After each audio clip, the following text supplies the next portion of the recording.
really liked it because, of course, you have the occasional concern like, well, what if a tree were to fall in my tent in the middle of the night? But here we kind of felt like all the trees that were going to fall had already fallen. Hi, I'm Carrie. And I'm Molly. And you're listening to the Two Sisters on Adventures podcast, the Glacier Peak Wilderness series. So, as you remember last week, which was obviously the day before in terms of real time. But as you remember, we'd had like the best sleep of our lives that night. And it's kind of funny because when I look at the time that we started, I think we didn't start until like 11 a.m. or something like that. I think it was 11:15 a.m.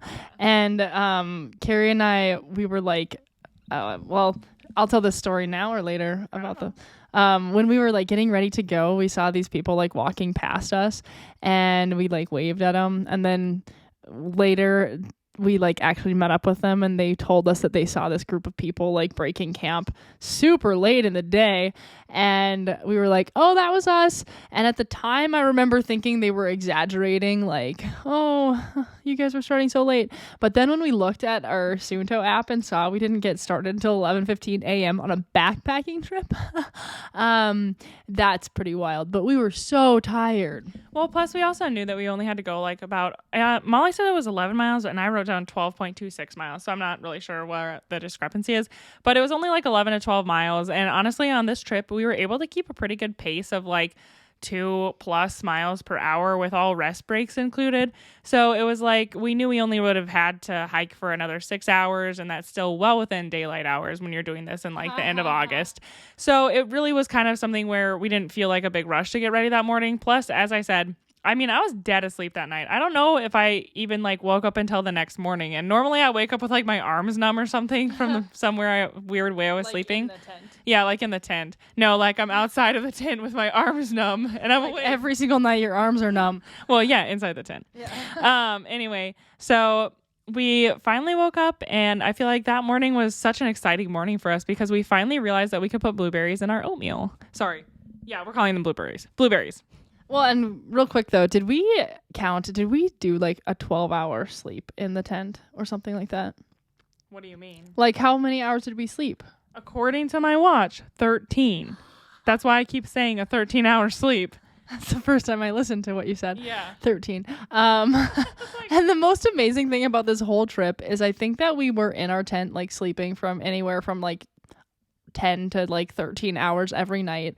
And so that was especially jarring when we did the JMT and we did not get to sleep like 12 hours every night because this was a real snoozy backpacking trip. It was awesome. But like Carrie mentioned, we were actually where we pitched our tent was right next to like a whole little bunch of blueberries. So I think Carrie was doing our normal like breakfast camp chores and then I just like ran around between all the bushes picking berries and it was so much fun. And then it's like the age-old problem of like you get a big enough handful to finally like take back and then you just eat the handful. So then I just had to keep picking, but oh man, it was delightful. And here I was slaving away at camp chores. Once again, Molly running around having a great time and I'm just working. Indeed.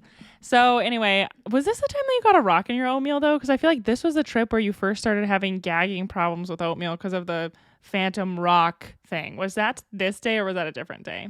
Like, did I have a rock in my oatmeal before doing Sahali with Rachel? Oh, maybe. Maybe that's when it was. So then this helped cure you of your phantom rock in oatmeal. Well, there just is a certain time frame when I can eat oatmeal backpacking and then usually after 1 or 2 days on the trail, I start to get gaggy. I don't know if I was gaggy at this point. I think I just really enjoyed the blueberries. Yeah. So anyway, it was... However, I think, was this the first trip where we didn't really bring ourselves enough creamers to go the whole way? Or maybe we didn't take any creamers? I don't think we brought any creamers because we ran out of space in the bear can because bear cans weren't required on this trip, but for us, sometimes it's just an easier way to store our food. There's mice and stuff like that. So we only owned one bear can at this time because gear is expensive, you know, like you don't build your gear closet overnight. So we only had one bear can at the time. And then we just had like an old sleeping bag stuff sack filled with food. Anyway, so I think that I was like, we're already overflowing into a random old sleeping bag stuff sack, so we can't bring any creamers. But yeah, so we were having our black coffee with our oatmeal, and it honestly was turning out good. Like, this was one of those really pleasant mornings where you're just like enjoying yourself. Yeah, you see people and they wave at you and they're probably horrified about your campsite, but I didn't really care at the time, and I still don't care now, actually, because it worked out just fine. And reviewing the elevation profile for this day, we were going down almost 3,000 feet and only ascending a total of like 1,500 feet for the day.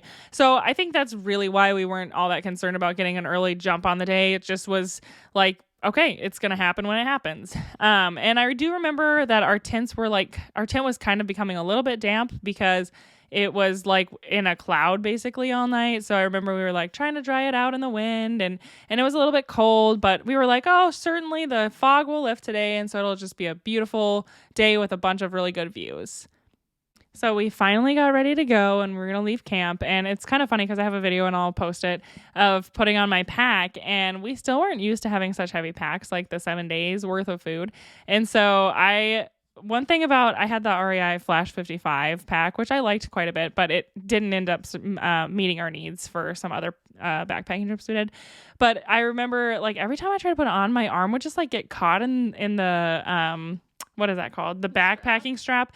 And it was just so funny because I like couldn't get it on. I'm always taking a video, just kind of laughing. And I was kind of like, oh, whatever. So annoyed because it was going to be 7 more days of that. But by the end of our trek, I was actually pretty good at just whipping that bad boy on. So it comes with time. And it also probably got lighter as we ate 7 days worth of food. A little bit easier to put on. So yeah, we finally, once again, at a snail's pace, packed up everything and kind of started to hit the trail. And it was like, it was like a little cloudy towards Glacier Peak. We still couldn't see the mountain. We could only imagine where it might be. And then off to our west, we could see just like the beautiful U-shaped valleys with the meadows on top of the ridges and just like some really nice views. And I remember that we only had, like Carrie mentioned, about 1,500 feet of gain that day, but I think we gained most of it over the first couple miles of our walk.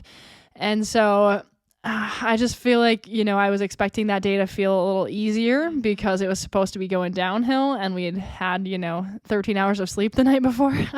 But I do remember the uphill part of that trail feeling pretty challenging. And I think it's just because it was an accumulation of everything. And this trail, it's so funny. I feel like I was so sore every day. I think the second day on trail this morning was not it was the same. I'd like get out of the tent and like my ankles would be sore and my legs and my feet. And I'd be like, oh my gosh, will I even be able to walk today? And then you start walking on the trail and everything just kind of starts moving. And all of a sudden you're not even sore. And then you're paying attention to other things like the views and the marmots and all kinds of stuff. Yeah, so we just kind of made our way through the valleys, and eventually we stopped for this little lunch break, I believe, at this really beautiful, clear running creek. And I feel like it was just like the first awesome creek we saw there, because previously it was like little trickles or like muddy ponds were kind of how we'd been filling up on water. And I just remember like being amazed by the beautiful rocks because everybody goes to Lake McDonald at Glacier National Park. I've been there too to like see the beautiful rocks. But sometimes you'll just be out there backpacking and it's equally beautiful, like red and colorful rocks just right underwater in a super clear stream, like obviously not from a glacier. So you actually could see the bottom of it. There was no silt in it. And I think we just were like so psyched to be filling up there. I do remember though that we saw even more PCT hikers there. And I don't think we really got to talk to them at all. But I remember I was so irritated because they were smoking. And I always am just kind of like, okay, I don't really come out here to just like smell smoke / I'm always like, doesn't anyone care about forest fires? But luckily it was like super like it was total humidity so I wasn't like stressed enough to tell them like, hey, you need to put it out. But I just remember being kind of bummed by that. And when we had first so we like went up to this, I don't know if it was a pass, but we ascended and then we started to descend into a basin. And that's when I remember it was a beautiful basin, but that's when it started to get like really pretty cloudy. Like it felt like we were walking into a cloud. So then at the point where we stopped to have our lunch break at the really nice clear creek, it was like a fairly socked in area. Yeah. And I do remember going over that pass as well. First of all, it was like so beautiful for the little bit that you could see. But I remember that was one of those things where like, I don't know, sometimes you really connect stuff to the map that you've like seen this whole time, you've seen on the route, or you've read comments on it, and it's like, you know where it is and you know how many miles it is till you get there and what elevation it's going to be, but like you don't know what it's going to look like until you get there. I don't know. Maybe that's just everybody else already knows that, but so it's like fun to finally connect those places with the map that you've looked at. And I feel like that was one of those spots for me that I was like, wow, I couldn't even imagine what it would look like, but I hadn't imagined it looking like this, and it's even more beautiful. So we kind of headed down, and there were a few funny little creek crossings this day. One thing about the Glacier Peak Wilderness is the rivers there are violent. Like, they rage when they melt. And luckily, a lot of them weren't going too crazy because it was the end of August at this point. Which are most of these rivers, are they glacially fed? Yeah, they're fed by glaciers, and that's why they're so fierce, you know, the creeks and the streams and the rivers, because they come from glaciers, right? And so they melt more during the day, so they're going to be flowing harder when it's hotter or when it's daytime, like as the day goes on. But it was one of those things that was so crazy. So they have all these bridges that are out, and because it's so remote there, they often are not replaced or repaired for long periods of time. And so there was this one that we were going to go over, and I don't even know what creek it was for, honestly, but it's kind of funny because when you cross it, you're crossing this tiny little stream that day. Like, it didn't even look like anything that a person would ever think twice about. I could have... Like, really, the bridge is there just so you don't get your shoes all muddy. Is how it felt. Like, it's one of those things where you're like, that's just nothing to me. But when you look at the bridge, it's literally V-shaped, because at some point the water must have been raging so hard that it broke the bridge, or maybe it was a snowpack that was heavy. I don't know what. But then there's also all these boulders that are like deposited on top of it now.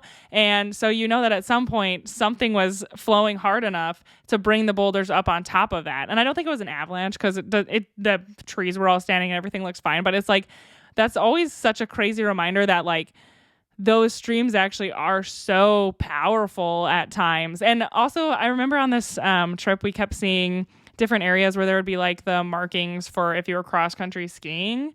Obviously at areas that were, blazes, but at areas that were closer to like trailheads. But I remember how high up in the trees those are, and it's hard to comprehend. Like, you can walk on bare ground, but sometimes of the year, like just a few months earlier, maybe there was like 8 feet of snow on top of you. You know what I mean? So it's really amazing to witness an area like that in summer and just kind of be able to think through like all the different changes that terrain and the environment has seen there. And then I remember, I think after we crossed that one V-shaped broken bridge, then we went through like a really swampy area for a while. No? Okay. Not yet. After that, we went downhill more. And so, of course, like anything, Glacier Peak Wilderness, the Glacier Peak Wilderness is like all up and down, because you're going down to rivers and then coming back up and on ridges, and then you got to go back down to cross rivers. And that's the way that the terrain is shaped, and that's the route that you have to follow. So obviously we went up from like the little creek that we crossed. And then the next time that we went down, we crossed the White Chuck River, which is that really stunning. Like, if you've ever seen pictures from PCT hikers from this area, they almost certainly include a photo from that bridge, because it's like this green waterfall, but like green in a good way, not because it's nasty mossy, like green glacial water. I guess turquoise would be a better word for it. And it's called the White Chuck River, and it's just beautiful. And there is a functioning bridge over it, but I feel like I don't know if it had been replaced a couple years before we went or not, but I feel like I had seen something about how maybe it was or was not replaced. So I remember like as we were coming down and hearing the river flowing, and I was like, ugh, I hope that we don't have to like figure out how to cross this river today, because that's just going to be irritating. But luckily we didn't, because there was still the bridge there. And honestly, I mean, that was such a stunning river and such a cool viewpoint. And I remember walking over that bridge and just really soaking it into, and then just being so grateful that we had a bridge to cross it on, just because, I don't know, it's like, once again, Carrie was saying, the state of the bridges in the Glacier Peak Wilderness are just constantly evolving and in flux. But yeah, it was really pretty. And then I just remember thinking, oh my goodness, I hope I don't drop my phone into this water. Yeah, that's always a hope. So now apparently we're in the swamp, and I just remember this section, it was like fairly mucky, and then, I don't know, I think there's a decent amount of Devil's Club around the trail, and so I just remember being like, this is a weird section that smells a little bit strange, and you had to duck and dive kind of because there were branches and it was somewhat overgrown, but we made it through the swamp, I guess. So our itinerary for this day was kind of weird, because the thing that I was trying to keep in mind was we were going to have to cross Kennedy Creek the next day. And that's still a river that I'm a little bit stressed out by. Technically a creek, yes, but obviously it's not like just a little trickle. So anyway, that's one where sometimes if you're crossing it too late in the day, it can be like over your knees or up to your thighs. And of course, it's like a very fast flowing, silty river, so you can't really see the bottom, so it's hard to find a good place to cross. And so there was a tree that people had commented was something that you could cross over, but yeah, a log that was laying across the river, or creek, I guess it's technically called. But I was nervous because it seemed like some commenters would say like, sometimes it'll go, like if there's a huge flow of water, it might be gone the next day. Or there were some people who said like the river was running so high when they crossed it that it was like getting their feet wet when they crossed that log.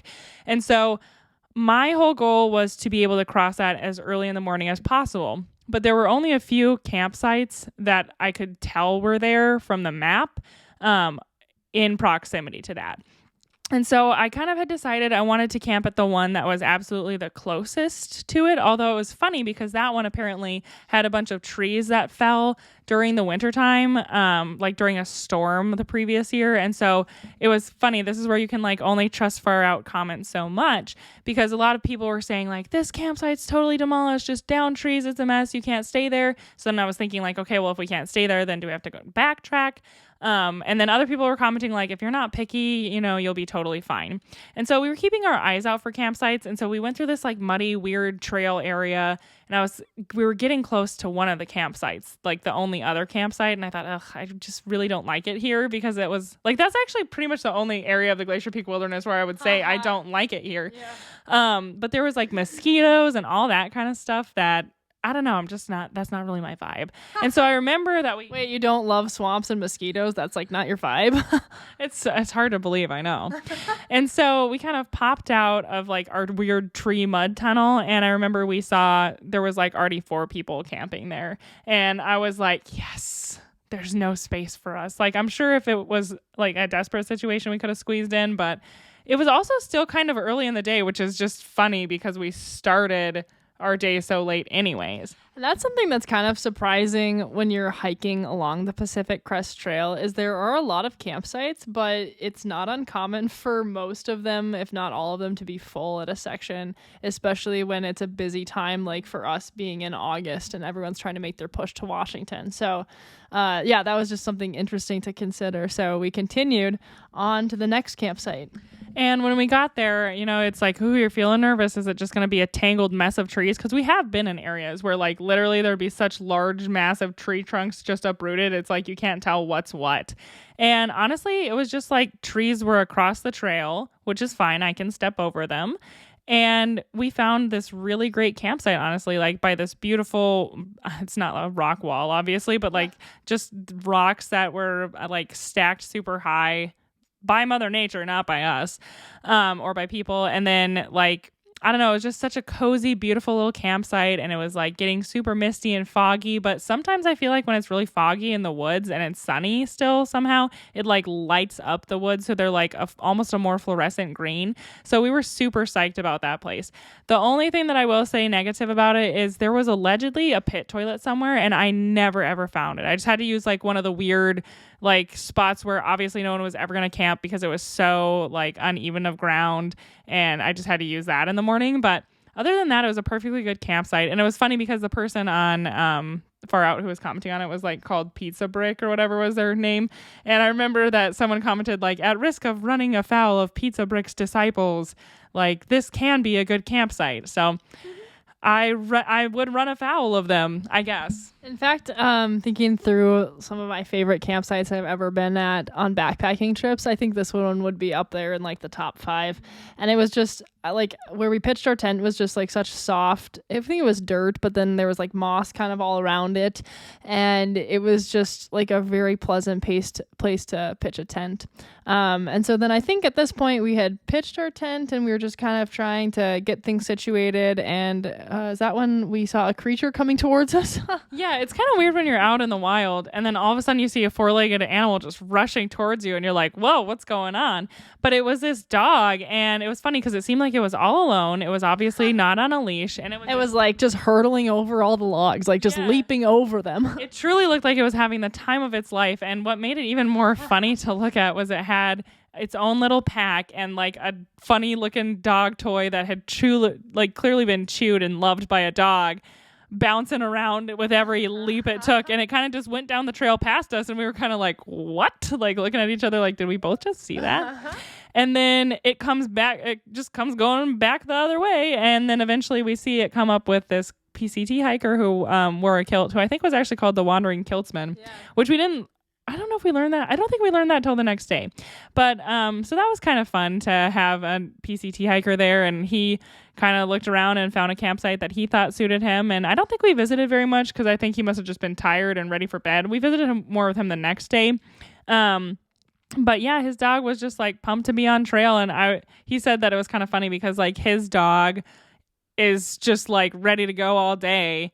And he's tired. He's ready to be done. And then the dog still wants him to like throw the toy for it. And it was just going and getting the toy and getting the toy and getting the toy. And I was like, I wish I had that energy. And I think did he even mention that he was a little bit concerned about when they went back to their normal life? Like if his dog is walking, say 20 to 30 miles a day with him and he still wants him to throw the toy, how is he ever going to keep up that level of energy when he goes back to his normal civilized life? So that was pretty funny.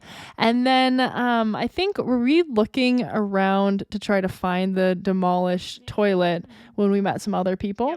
So we ran into this gal, and we had seen, I think when we were going one way down the trail, actually we were getting water, I think.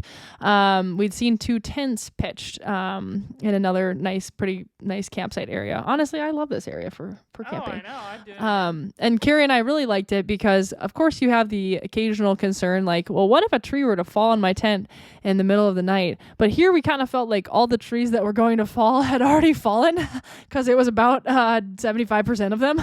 So that kind of cut down on the risk there. But yeah, so we had walked by and noticed 2 tents. And then as we came back, we saw this gal, and she was hanging up her bear hang. And so we visited with her, and it was kind of a cool story. She was actually hiking with her brother-in-law. And so her husband and then her brother-in-law's wife were like not really into, outdoor adventures, but she and her brother-in-law still really liked backpacking and hiking. So once a year they'd go on their like in-law trip, and they would choose somewhere. And I think she mentioned that they wanted to do, I think it was the Wonderland Trail, and then they didn't get a permit. So then they just kind of looked in Washington and they found the Glacier Peak Circumnav. So they were doing one where you actually stay on trail and then some forest roads. And I think that trail ends up being around 115 miles. So they were, I think, pushing the pace and the daily mileage pretty well. And she had started the hike on a trail called the Indian Creek Trail. And so she told us about that one because it's not maintained. And she like pulled up her pant leg to show us all of these like scrapes and scratches she had. And told us about how, it was like 11 miles and it took them an entire day to make through that trail because it was so just rugged and unmaintained. So we visited with her, and it sounded like their campsites, I think they were going to outpace us as of the next day. But it was still kind of fun to meet her. And anytime you're out in the middle of nowhere and it's like the number of human beings around you is like 3, it's kind of interesting to just learn the stories of the people around you. And because you're doing something so similar, it makes it just so relevant to kind of learn about what brought them there and what their experience has been like so far. And so she was actually the person who was like, yeah, we haven't seen, too many hikers, just a couple PCT hikers. And we saw these 2 people at a campsite at Reflection Pond, and they were leaving their camp really late, and we were like, yeah, that was us. I actually feel like we were like, oh, that's crazy. I don't remember if we told her that it was us. I think we were just like, so crazy. That's wild. So yeah, that was just kind of one of those funny moments where it's like you never know who you're seeing again and again on trail, I guess. And the other thing about her, she was setting up the bear hang when we saw her, and I was like very impressed because at that time Molly and I were just like shoddily I mean, I hate to even admit it, but like shoddily putting our food up in a tree, which again, technically was not required in that area. A lot of people do not do anything with their food at night, which I also feel is not a good choice because of mice and stuff like that. But it was just like funny because I remember we were just watching it like, oh, that's just amazing. And I think she said that she and her brother-in-law were from like Michigan. Mm-hmm. So we were pretty impressed too, just that because like they had big, like long days and a lot of elevation gain. So we were like, dang, good for you guys. Mm-hmm. So we had visited with all of our neighbors. We had failed to find the demolished toilet. We kind of had to obviously do our camp chores and eat. I don't remember what we ate that night, but we always try to cook away from where we camp. And I remember feeling particularly like annoyed about having to carry all of our stuff over there back and forth because my legs were tired. And then I also remember, I think we were, finishing up getting the tent situated. And at one point I just wanted to tighten up one of the attachments to the stake. And I dropped down into like a low squat and I almost sat just directly on this sharp stick that was pointing just straight up. And I was just so thankful that I did not plop down on that stick because maybe Carrie and I would have had to press the SOS button on the inReach. I also was glad she didn't sit on that, but it was kind of funny. So finally we finished up our camp chores and got into our tent, and I think there was like a slight mist still, like Carrie had mentioned. It wasn't actively raining, but it like the air was just really humid. And so we got into the tent. Carrie said that we wanted to get a fairly early start the next day because there was a creek crossing that we had to do, and that was the first time she told me about that. She was like, yeah, I think there's like a log we can cross on, but we don't have that for like guaranteed, and it could get pretty deep, so we want to cross earlier in the day. And I was like, oh, I didn't even know. And so then we got tucked into our trusty little Nemo tent, and we were ready for another hard night's sleep. Thank you so much for listening to another episode of the Two Sisters on Adventures podcast. We hope you'll join us tomorrow. Well, for tomorrow for us, next week for you, to hear about our time when we crossed Kennedy Creek, what that was like. And we also met like several other, like at least 4 or 5, I think, fun trail characters that we kind of got to hear some stories from. But if you want to see any pictures or videos of me not being able to lift a pack or any of the beautiful, beautiful things that we saw, you can follow us at Facebook or Instagram at Two Sisters on Adventures. Bye. Bye.